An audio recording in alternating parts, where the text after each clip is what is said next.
Hey y'all, Lily here with Mica's Creations. Welcome back to my channel and Happy New Year. I hope everybody had a great holiday and they enjoyed their holidays with friends and family.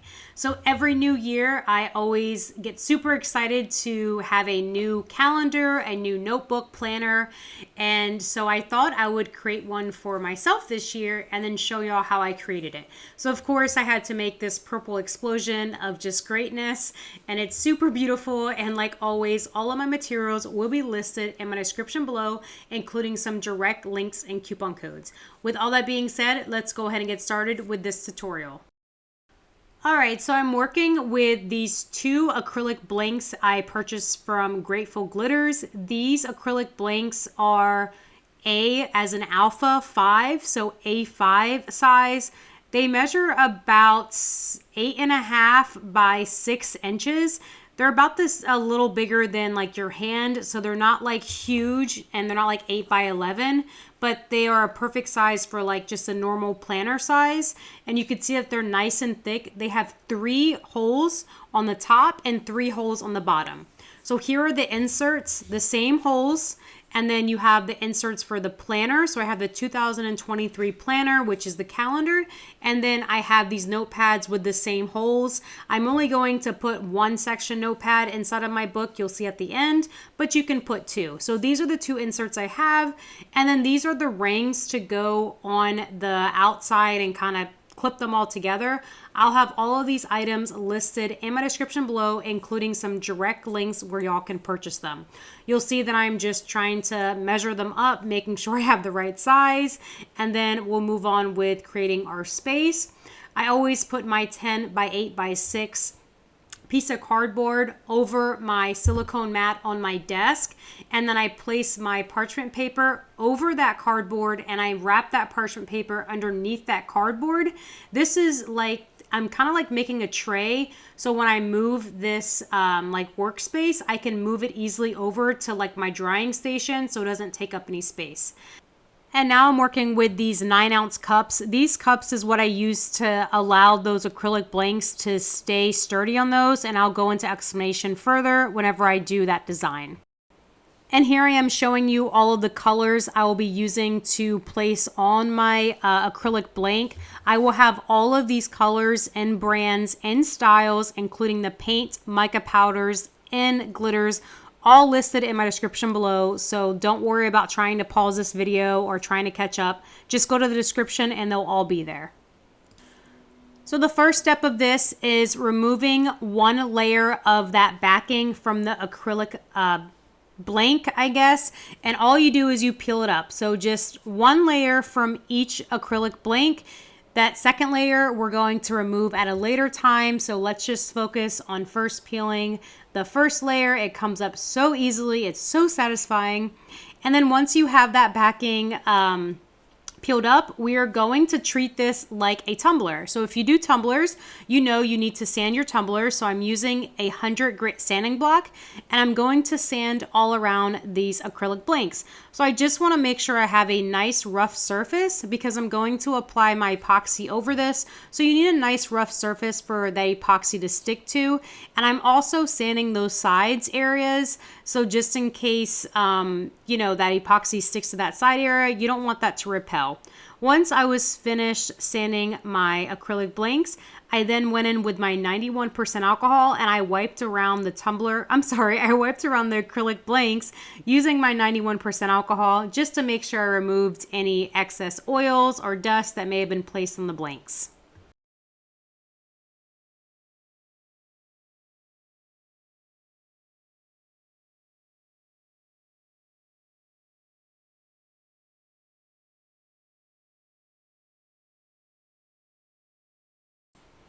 And then I set those up on those upside down 9-ounce cups. And then I had a level, and then I make sure that that level was leveled just so I don't have any paint pooling to one area or the next. This is very important whenever you're working with epoxy. So this is great to do on your tabletop for tumblers as well.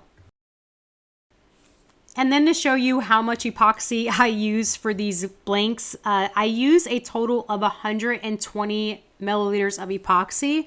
So that's 60 milliliters of part A and 60 milliliters of part B, totaling 120 milliliters. I did have a couple milliliters left over, but I'd rather have a little bit left over than have to scrape and try to like create more. So you'd rather have all that excess than, you know, be kind of like hanging with epoxy, like, oh my gosh, I need more epoxy, and then you don't have it.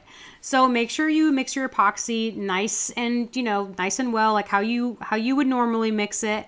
And then once you're finished mixing all of that epoxy, you're going to take little like measuring cups. I'm using my 1 ounce measuring cups, and I am just separating them.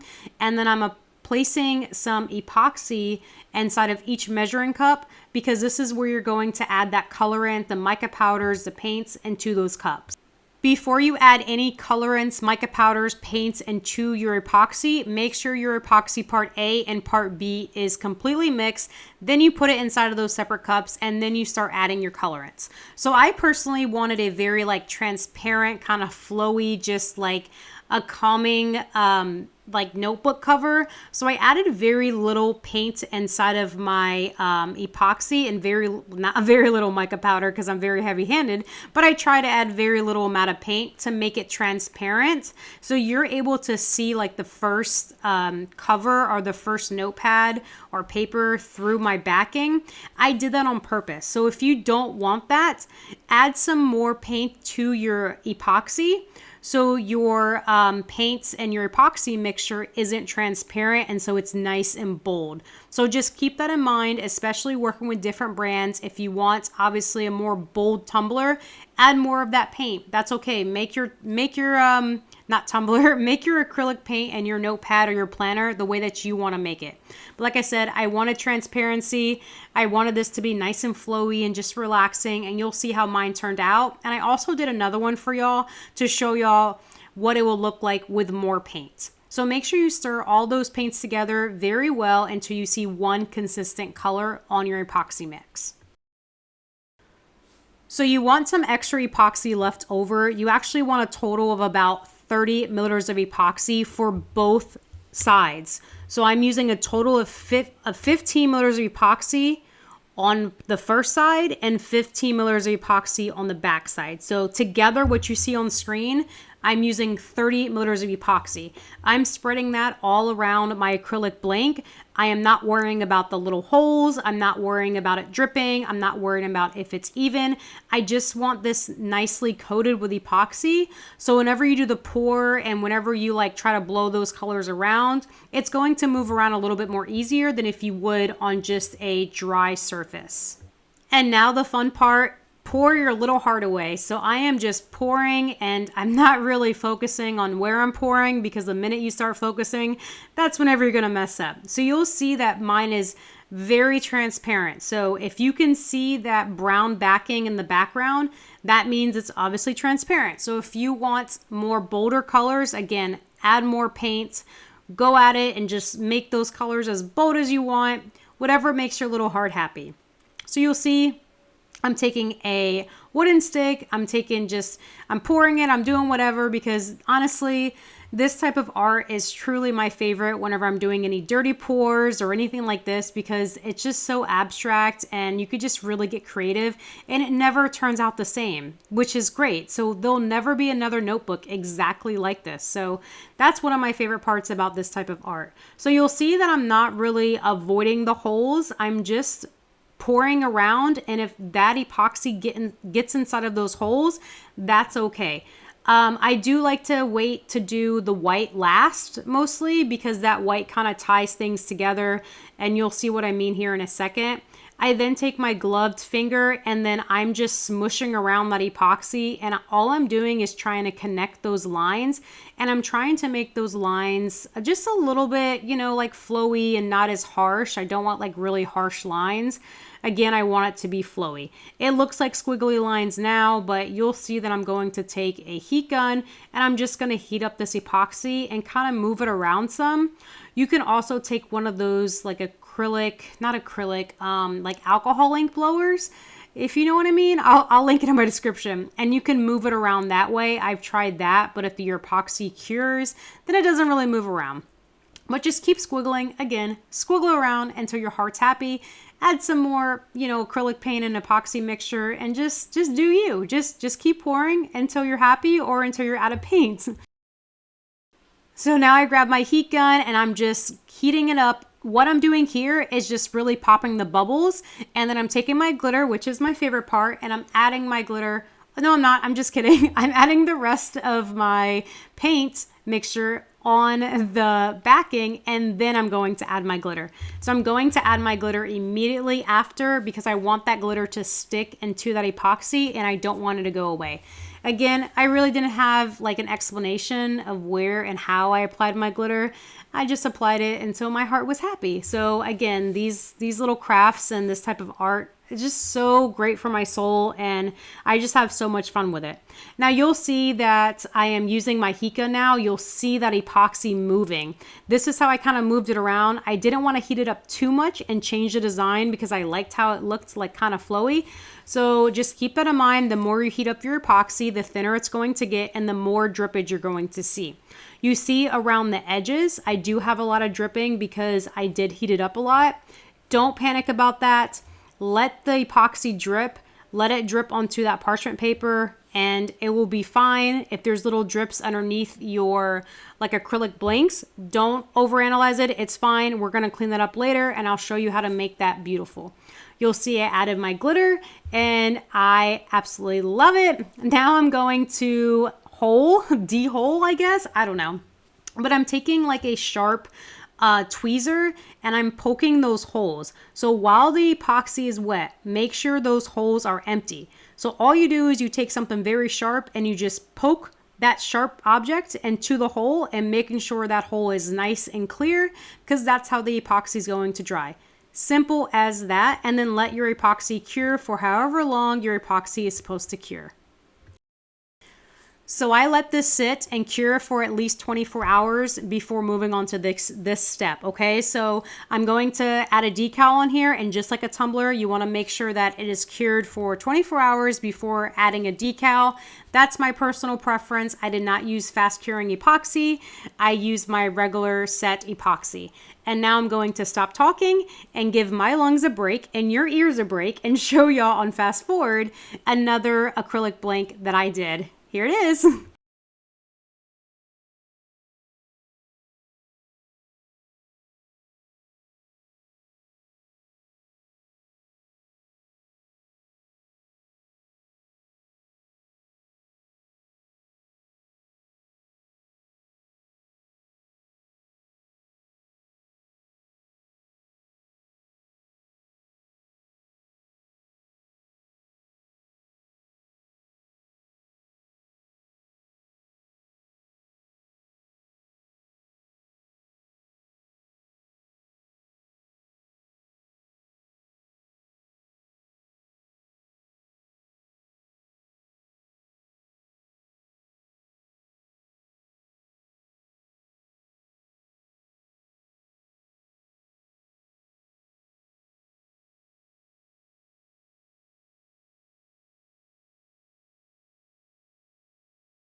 Okay, and she's back. So they have both been sitting for at least 24 hours. Epoxy is completely cured. And now I'm going to go in with my X-Acto knife. Now my purple blanks, they have been sitting for probably 7 days before I started to do this step because I just got super busy with the holidays. But all I'm doing is taking my X-Acto knife and I'm just cutting around the edge to remove that excess epoxy, to include those little drippy areas. You don't have to do this way, but I always like to remove that excess epoxy or unnecessary epoxy right after I epoxy. So this is like similar to removing epoxy from the rim of a tumbler after every epoxy step. I prefer to do this after like 48 hours of epoxying or after like 30 hours of epoxying, but I waited a week and this was extra hard, but I got around to it. So once this is finished, just set this to the side, and then we're going to add that decal.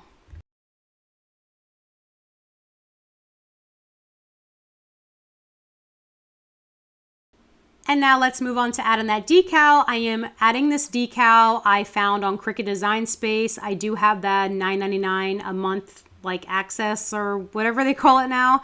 And all I did was type in adventure whenever I search for the images, and I found adventure awaits. I am using Lavender temporary vinyl. It doesn't matter because we are going to seal this with epoxy, and I sized this about 3 inches in height and 4 inches in width. I'm just going to place this right in the center of my front of my cover and then remove that transfer tape. Once I'm finished with this, I'm going to add my cute little circle logos that I created and place this on the back. Now that I'm going to add all of these on the bottom of my tumblers and on all of my crafts to kind of signature my work. And then I'm going to go in with my CCDIY Quick Coat that I purchased from CCDIY. This is a urethane sealer, and I apply this over every decal. And this just allows those decals to stick to that surface on any surface that you are going to epoxy, so those decals don't lift. And they do not discolor any of those labels or any of that vinyl. It just takes about 20 to 25 minutes to dry before you move on to epoxying your project. And once that sealer was completely dried, I'm bringing my little station back to my desk. I'm adding those acrylic blanks back on those upside down 9-ounce cups that I'm going to reuse. I actually reuse that paper too. I'm taking my level again and I'm making sure that it's nice and leveled. My desk seems to be nice and leveled. And then I am actually going to apply my coat of epoxy using UV resin. This is from CCDIY.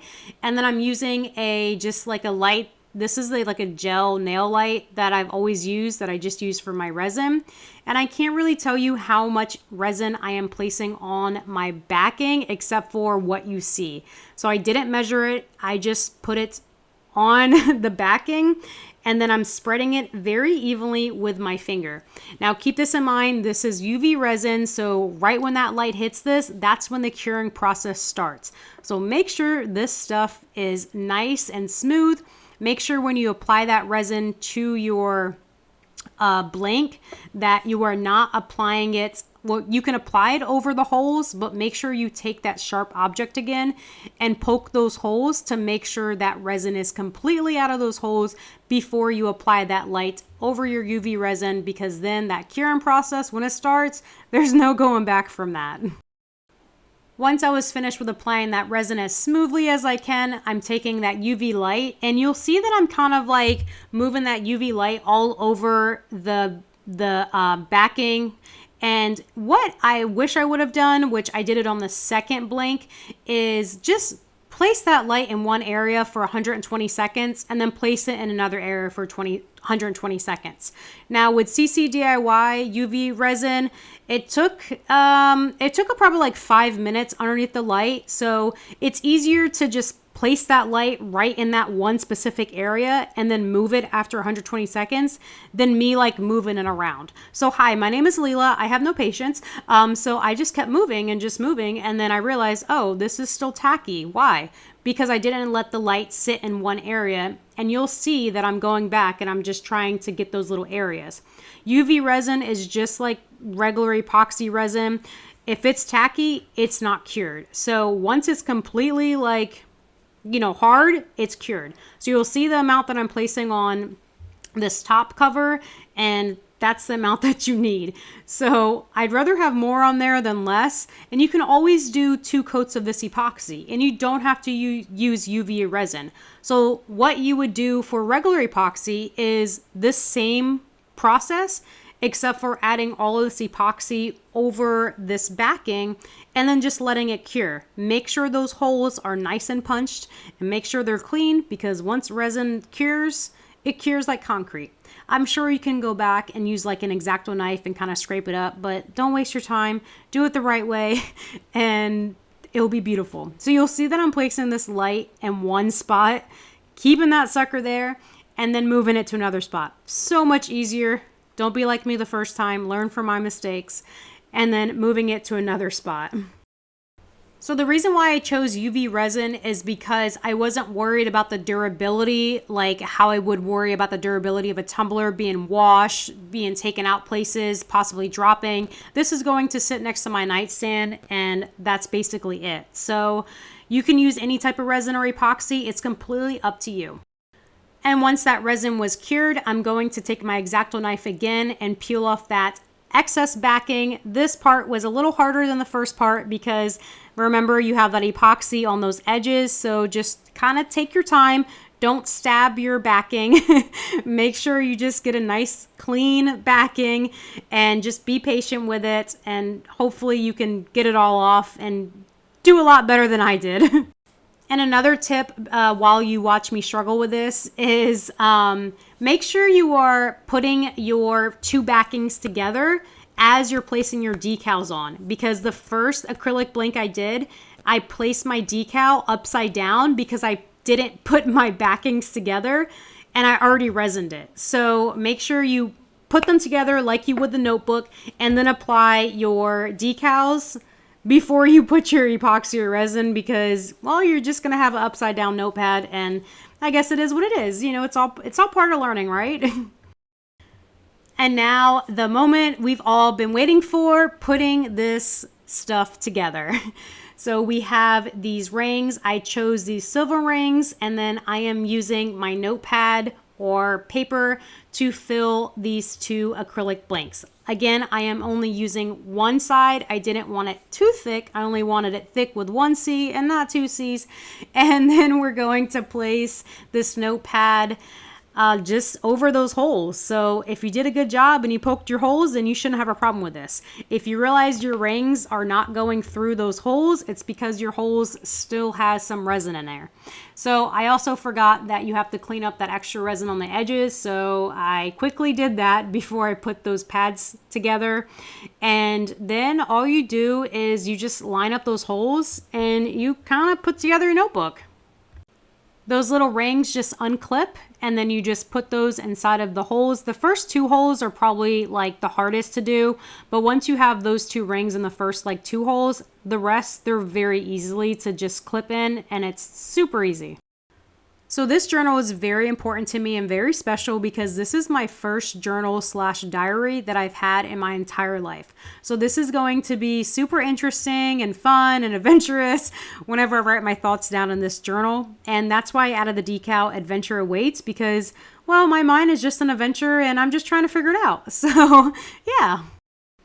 So if you guys don't want to do a journal, again, you guys can make a planner out of this, whatever you guys want to do to make you happy. But here's the final result. It is super, super amazing because I love purple. So this is so cute. It's so fun and so flowy, and it's so calm to me, and that's exactly what I was looking for.